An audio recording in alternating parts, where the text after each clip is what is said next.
Hello guys, welcome back my YouTube channel सिद्धा की दुनिया 02। कैसे हैं आप सब? आई होप अच्छे होंगे, स्वस्थ होंगे, मस्त होंगे। और हम दोनों भी बहुत अच्छे हैं। और आज हम आपको अपनी स्टोरी का चौथा पार्ट बताएंगे, लव स्टोरी का। तो हमने बताया था आपको पिछली बार कि हम खुदागंज आ गए थे पढ़ने के लिए।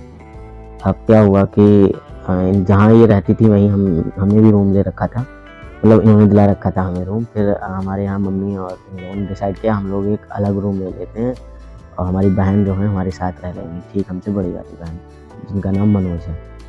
तो हमारे पिताजी के एक दोस्त हैं, मतलब जिनको हम ताऊ जी बोलते थे, तो हम लोग ताऊ जी के घर पे शिफ्ट हो गए। ताऊ जी थोड़े से कड़क मिजाज के, उनको ना तो किसी का ज़्यादा आना पसंद था, ना हम लोग का कहीं जाना पसंद था।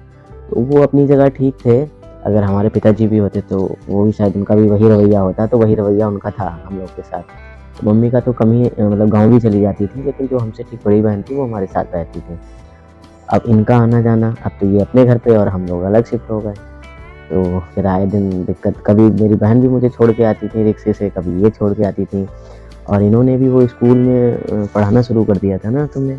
थोड़ा सा ये भी था कि उनके साथ जितना ज़्यादा समय मिलेगा उतना अच्छा रहेगा, ये सोच के फिर मैंने जिस स्कूल में इनका इंटर की पढ़ाई थी, तो मेरा उस टाइम इंटर हो चुका था और मैं फर्स्ट ईयर में थी, फर्स्ट ईयर ग्रेजुएशन में। हाँ, तो इन्होंने क्या किया है, क्लास 5th तक वहीं पे एज अ टीचिंग शुरू कर दी थी। उसके दो कारण थे, एक तो मेरे साथ रह लेंगी और कुछ ना कुछ दो पैसे भी आ जाएंगे, क्योंकि फाइनेंशियली भी कंडीशन कंटिन्यू खराबी थी हम दोनों की ही, ऐसे किसी के पास ज़्यादा कुछ था नहीं। लेकिन इस बीच में क्या हुआ कि जब ये हमारे घर आती थी तो ये होता था, हम बोलते थे यहीं रुक जाओ, और पेरेंट्स अलाउ नहीं करते थे हमारे पास यहाँ रुकने के लिए, उनको लगता था घर आओ इनके मम्मी पापा को। तो इस चीज़ को लेके आए दिन कलेश होते थे, तो थोड़ी थोड़ी पढ़ाई भी हम लोग की डिस्टर्ब हो जाती थी। बहुत लंबा हो जाता था हाँ, कलेश कि मतलब ऐसे कैसे चलेगा, और ये सब अच्छा लगता है, कितनी बेइज्जती होती है, ये सब बहुत सारा आप लोगों को तो पता ही है कि प्यार में क्या-क्या हो जाता है। हाँ, लेकिन उसी बीच फिर हम घंटों इंतज़ार करते थे, अरे आज नहीं आई। तो पहले तो हम साथ रह रहे थे, तो हमें कुछ ऐसा लग नहीं रहा था कि हाँ ठीक है, हमें पढ़ना है या खाना खाना है, जो चीज़ माँगी थी वो हो गया। लेकिन बाद में मुझे ऐसे कमी महसूस होने लगी थी कि अरे ये आई नहीं तो अच्छा नहीं लग रहा। फिर 2, 4, 6 दिन तो फिर एक बार तो फ्रेंड्स सोच लीजिए इनको कब मुझे प्यार हुआ। हाँ, तो फिर इसी बीच में फिर इनसे मैंने बोला कि तुम आती नहीं हो, एक दिन तो काफ़ी गुस्सा करने लगे। तो फिर ये कहने लगी तुम्हें क्या फ़र्क पड़ता है ऐसे हम आएँ या ना आएँ, और काम तो हो जाता है। ये भी थोड़ा-सा ऐसे उस दिन इनका भी मूड अपसेट था।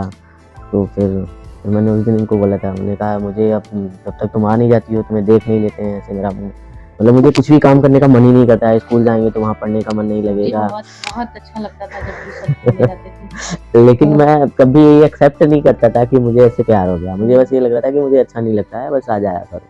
तो इन्होंने कहा लगता है अब तुमको प्यार हो गया, तो मैंने कहा नहीं, नहीं ऐसा कुछ नहीं है बस।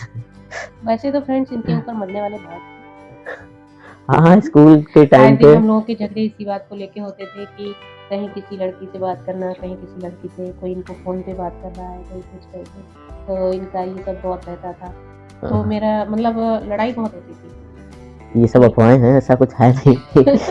लेकिन हाँ, थोड़ा-सा है। फ्रेंड्स ये अफ़वाहें नहीं है, ये हकीकत है। आगे भी बताऊँगी क्या-क्या हुआ था। हाँ, तो स्कूल में कुछ लोग थोड़ा-सा क्रेज़ रहता है इस तरीके से। लेकिन मेरा ऐसे शुरू से पढ़ाई को लेके हम ज़्यादा परेशान थे, क्योंकि हमारे पास एक ही चीज़ थी जो हमें ऐसे बचपन से ही लग रही थी कि हम अगर पढ़ लिए तो कुछ हो जाएगा, पढ़ लिए। तो बाकी चीज़ें थोड़ी साइड में रहती थी। हाँ, लेकिन फ्रेंड्स मेरी थी, बहुत ज़्यादा थी।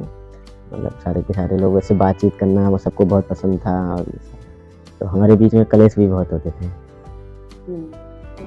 हाँ। फिर फ्रेंड्स ये था कि मेरी भी फैमिली वहीं थी और उनकी भी फैमिली मतलब रहने लगी थी, उनकी वजह से कि इनकी पढ़ाई हो जाए, और थोड़ा-सा कलेश ज़्यादा होने लगा था, तो इन्होंने अपना अलग ही शिफ्ट कर लिया था। तो फिर ये था कि चलिए इंटर हो जाएगा, फिर देखेंगे क्या करना है आगे।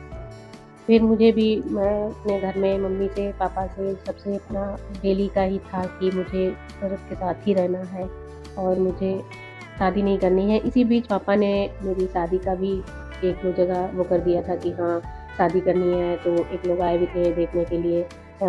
देखने क्या, पापा ने मेरी बचपन में ही शादी तय कर रखी थी, लेकिन मुझे कोई इंटरेस्ट ऐसा नहीं था कि शादी, लेकिन हाँ, पहले था कि भाई सबको शादी करनी है, तो हमें भी तो ठीक है भाई, एक समय मुझसे आएगा नहीं शादी मिली हो थी, इससे जाएगी। पहले की बात है। हाँ, उससे पहले की बात है। तो हमने कहा ठीक है, सबको शादी करनी है, हम भी कर लेंगे। लेकिन ये था, जब मैं इनसे मिली फिर मेरा अलग ही हो गया था कि नहीं, मुझे अब इनके साथ ही रहना है, जैसे भी रहना हो, बस शादी-वादी नहीं करनी, कुछ नहीं करना है। तो उसको लेके भी काफ़ी कलेश था कि शादी करो, शादी करो। और फिर ये था कि घर में मैं सेकंड नंबर पे थी, बड़े भाई थे, वो तो शुरू से ही हम लोग के साथ नहीं रहते, वो बुआ के पास ही रहते थे पीलीभीत में। तो इसलिए ये था कि फिर देखा जाए तो फिर मैं ही बड़ी थी घर में, तो ये था कि बड़ा अगर घर में है तो पहले उसकी शादी हो। तो ये सारी चीज़ें बहुत वैसे भी ज़्यादा ये होता है ना कि हम लोग क्षत्रिय हैं, तो फिर ठाकुरों में ज़्यादातर गाँव से लोग या मीडियम क्लास वाले कह लीजिए कि हाई स्कूल इंटर में शादी कर देते हैं। तो वही चीज़ें थी, उनके यहाँ भी प्रेशर पड़ रहा था कि शादी कर लो, शादी कर लो। और सही भी था अपनी जगह, हमने भी कई बार कहा, हमने कहा चलिए ठीक है, अगर ऐसा सही लग रहा है तो कर लो। लेकिन अगर हमारी ये बात कहने पे भी हम लोग के बीच में कलेश हो जाते थे कि हाँ, तुमको हाँ, ये लगता इनका है। ये रहता था ठीक है, मम्मी-पापा कह रहे हैं तो शादी कर लो। तो हम लोगों के बीच में इस चीज़ को लेके बहुत कलेश होते थे। तुम्हें क्या पड़ी है, तुम मुझसे मत कहा करो। फैमिली तो कह ही रही है, वो उनका तो दबाव है ही है, ऊपर से तुम भी शुरू हो गए कहने के लिए कि शादी कर लो। ठीक है, अगर हम शादी नहीं करेंगे तो क्या हो जाएगा, दुनिया में कोई शादी नहीं करेगा, सब शादी करते हैं, एक हम नहीं करेंगे तो क्या हो जाएगा। लेकिन हमारी बात किसी को समझ में नहीं आती थी। फिर ये था कि ठीक है, पढ़ाई-वढ़ाई इनकी इंटर तक वहाँ पे हो गई थी। फिर हम लोगों ने डिसीज़न ले लिया था कि अब हम लोग यहाँ नहीं रहेंगे, खुदागंज में।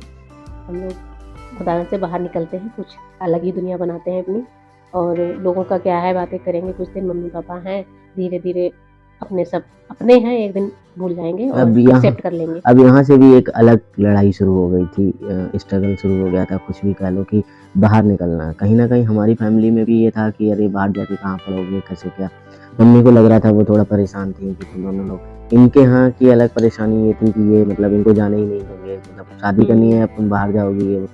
अ, तो बड़ा मतलब माथापच्ची हो गया था घर में, दोनों घर में मतलब कलेश घर के क्या हुए थे आपस में, इनको बहुत ज़्यादा झेलना पड़ गया था उस समय। लेकिन फाइनल डिसीजन यही हुआ कि हम लोग घर से निकल आए। अब कहाँ गए हैं गाइस, ये बताएंगे हम नेक्स्ट ब्लॉग में, घर से निकल के। चलिए फ्रेंड्स, बताइएगा कैसा लगा मेरा ये ब्लॉग, और हमें ऐसे ही सपोर्ट करते रहिएगा। हमारे चैनल को लाइक करिएगा, सब्सक्राइब करिएगा, और आगे की स्टोरी नेक्स्ट ब्लॉग में। तो इस बीच में ऐसा नहीं है कि हम लोग कंटिन्यू परेशान रहे, काफ़ी अच्छा समय भी बिताते थे खाने पीने का। इनके घर पे भी आए दिन बाटी चोखा या तमाम चीज़ें बनती थी, तो हम लोग भी पहुंच जाते थे खाने के लिए, ये लोग भी आ जाते थे, छोटे भाई बहन वगैरह। तो वक्त कट जाता था, मतलब ये नहीं था कि हर टाइम हम लोग परेशान ही रहते हों। हाँ, लेकिन पढ़ाई और जब बात आती थी हम लोग को एक साथ रहने की, कि हम लोग को एक साथ रहना, तो यहीं से सारी चीज़ें सबको ख़राब लगने लगती थी। ऐसे वक्त कटता गया। ठीक है फ्रेंड्स, मिलते हैं नेक्स्ट ब्लॉग में, तब तक के लिए बाय बाय। ठीक है, बाय।